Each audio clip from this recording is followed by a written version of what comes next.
Hey, let's talk about Introduction to Python. Python is a popular programming language known for its simplicity. It's great for beginners and used in various fields like web development and data science. Learning Python opens doors to many exciting opportunities. Alright, here's how we use variables and data types. This code defines 4 variables, an integer for age, a float for height, a string for name, and a boolean for is_student. It then prints the values of these variables in a friendly format. Using descriptive variable names helps make your code more understandable. Alright, here's how we use basic operators in Python. This code assigns the values 10 and 5 to variables a and b, and then performs basic arithmetic operations, addition, subtraction, multiplication, division, and modulus. It prints the results of these operations in a friendly format. Using these basic operators helps you perform essential calculations quickly in your Python programs. Alright, here's how we use string operations. This code defines a function that demonstrates basic string operations in Python. It prints the original string, converts it to upper and lower case, and replaces world with Python. String methods like upper, lower, and replace are handy for manipulating text in your programs. Alright, here's how we use lists and tuples. This code demonstrates how to create and manipulate a list and a tuple in Python. It shows accessing elements, modifying a list, and highlights that tuples cannot be changed once created. Remember, use lists when you need to modify data and tuples when you need a fixed set of values. Alright, here's how we use dictionaries and sets. This code creates a dictionary called data with fruit names as keys and their quantities as values. It then creates a set called fruits from the keys of this dictionary and prints both the dictionary and the set to the console. Using a set to store keys ensures that each fruit is unique and eliminates any duplicates. Alright, here's how we use conditional statements, if/else. This code prompts the user to enter their age and checks if it's 18 or older. If the age is 18 or above, it prints you are an adult, otherwise, it prints you are a minor. Always ensure user input is converted to the correct type, like using int for age here. Alright, here's how we use loops, for/while. This code uses a for loop to print numbers from 0 to 4, and then uses a while loop to do the same thing by counting up from 0 to 4. Both loops effectively output the same sequence of numbers. Using loops allows us to repeat actions without writing the same code multiple times. Alright, here's how we use functions basics. This code defines a function named greet that takes a parameter name and returns a greeting string. It then calls the function twice, printing personalized greetings for Alice and Bob. Using functions like this helps to organize code and reuse logic easily.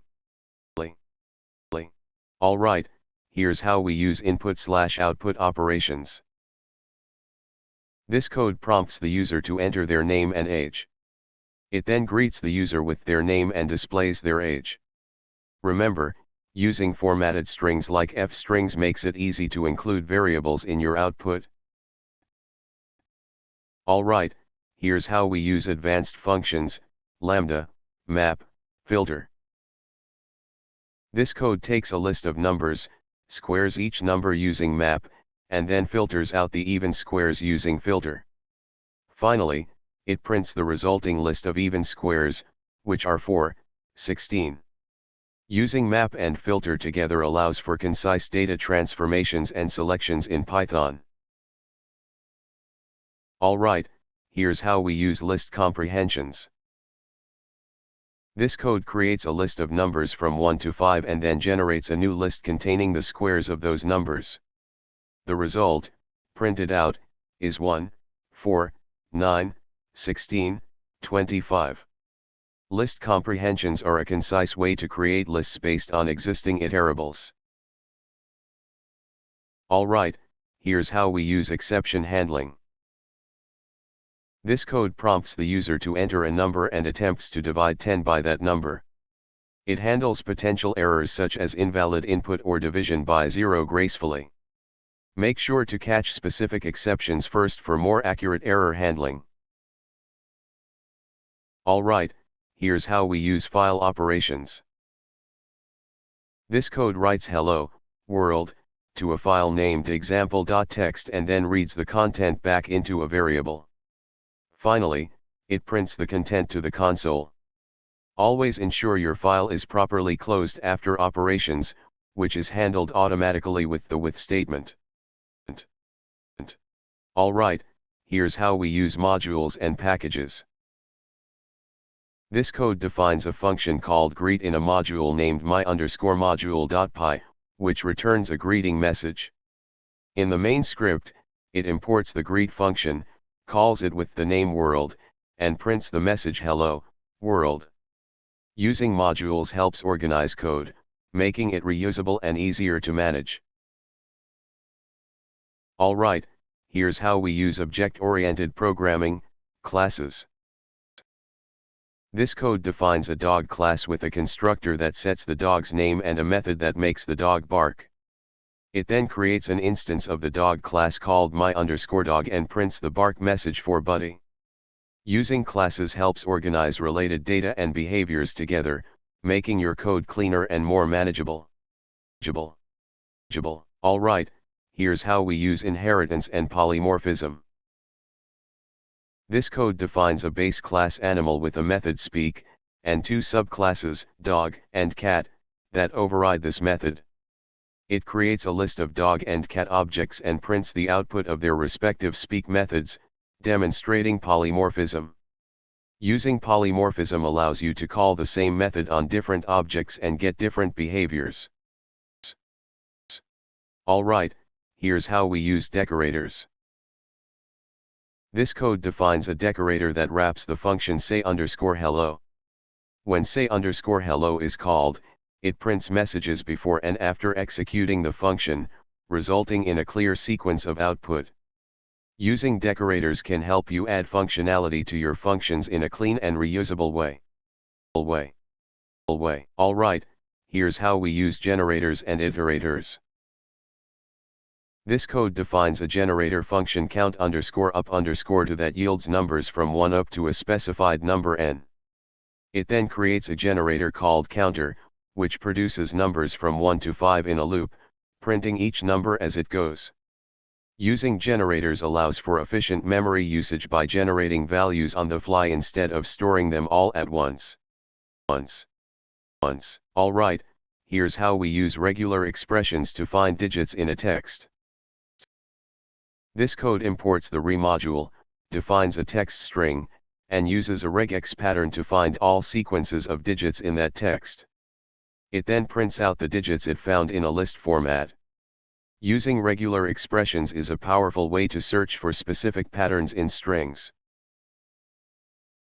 Alright, here's how we use context managers. This code defines a file manager class that opens a file in write mode when entering a context. It writes 2 lines of text to the file and ensures the file is closed automatically when done. Using context managers helps manage resources like files more safely and efficiently. Alright, here's how we use meta classes. This code defines a meta class that automatically adds a greet method to any class that uses it. When an instance of my class is created, calling object greet, returns hello. Using meta classes can help you modify class behavior dynamically at creation time. Alright, here's how we use threading and multiprocessing. This code defines 2 functions, one for a thread and one for a process. It creates a thread to run the thread_task function and a process to run the process_task function, ensuring both complete before the program exits. Using threads for lightweight tasks and processes for heavier tasks can help optimize performance. Alright, here's how we use async/await, asyncio. This code defines an asynchronous function greet that simulates a delay before returning a greeting message. The main function awaits the result of greet for the name world and then prints the greeting.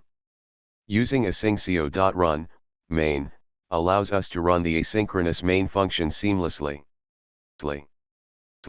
Alright, here's how we use type hints and annotations in this code.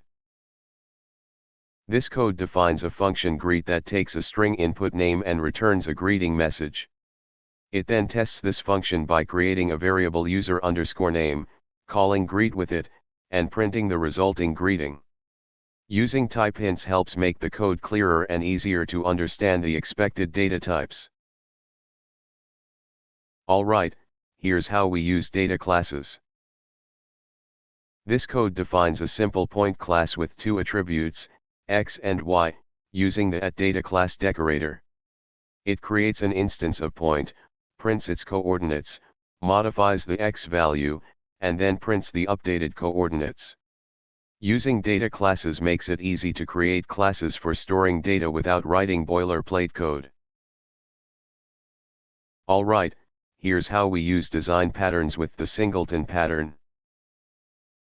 This code defines a singleton class that ensures only one instance of the class is created. When you create multiple instances, they all refer to the same instance, which is demonstrated by the final check that compares S1 and S2. Using the singleton pattern can help manage shared resources efficiently. Alright, here's how we use testing, unitest, ptest. This code defines a simple function add that returns the sum of two numbers. It also includes a test case using the unitest framework to verify that add 2, 3 correctly returns 5. Using unitest helps ensure your functions behave as expected and makes debugging easier. Alright, here's how we use logging and debugging. This code sets up a logging configuration and defines a function to divide two numbers. If a division by 0 occurs, it logs an error, and otherwise, it logs the result of the division. Using logging helps track the flow of your program and handle errors effectively. Alright, here's how we use performance optimization. This code defines a function that takes a list of data, removes duplicates by converting it into a set, and then creates a new list with each unique element doubled. It then returns this optimized list. Using a set significantly speeds up the process of finding unique items. Alright, here's how we use working with APIs, requests. This code makes a GET request to the JSON placeholder API to retrieve a list of posts. If the request is successful, it parses the JSON response and prints the data, otherwise, it prints an error message with the status code. Always check the response status code to handle potential errors gracefully. Alright, here's how we use JSON and XML processing. This code takes a JSON string containing a person's name and age, parses it into a Python dictionary, and then converts that data into an XML format. Finally, it creates an XML string representation of the data and prints it out. Remember, converting data between formats can help in data interchange between different systems. Alright, here's how we use Flask Web Framework basics. This code sets up a basic Flask web application that serves a simple JSON response. When you visit the root URL, it returns a JSON object with a message saying hello, world.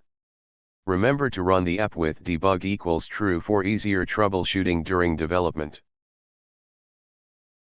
Alright, here's how we use Django basics.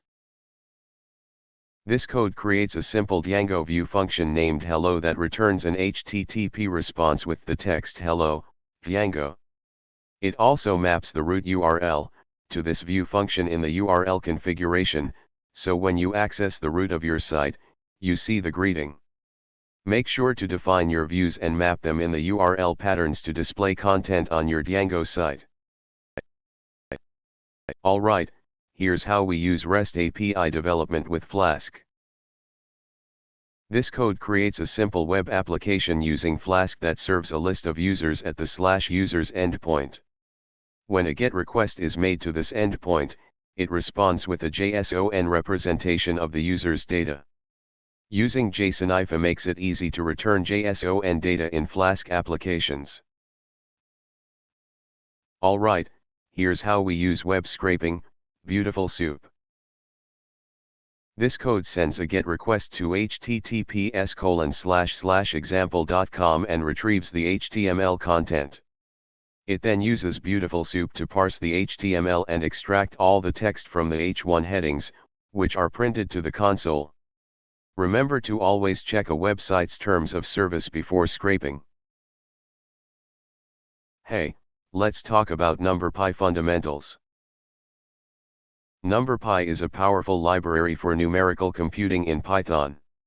It helps you work with arrays and matrices efficiently, making data manipulation faster and easier. NumPy is essential for scientific computing and data analysis. Alright, here's how we use Pandas for data analysis. This code creates a data frame from a sample dataset containing names, ages, and cities. It displays summary statistics for the data frame and then filters to show only the rows where the age is greater than 23. Using describe is a great way to quickly understand the basic statistics of your dataset. Alright, here's how we use data visualization, Matplotlib. This code creates a simple line plot using sample data for the x and y coordinates. It adds a title and labels for the axes, and then displays the plot with a grid. Always label your axes and title your plots for clarity. Alright, here's how we use data visualization, Seaborn. This code creates a scatter plot of the iris dataset, displaying the relationship between sepal length and sepal width, while differentiating species using color. It also adds a title to the plot before showing it. Using different colors for categories helps to easily visualize and interpret relationships in your data. Alright, here's how we use working with CSV/Excel files. This code loads data from a CSV file named data.csv into a Pandas data frame and displays the first 5 rows. It then saves the data to an Excel file called output.xlsx and prints a confirmation message. Always ensure you have the correct file paths to avoid errors when loading or saving files. Alright, here's how we use SQL database integration with SQLite in Python. This code connects to a SQLite database named test.db, creates a table called users if it doesn't already exist, and inserts a user named Alice into that table. Finally, it queries all users from the database and prints the results before closing the connection. Always remember to commit your changes to save them in the database.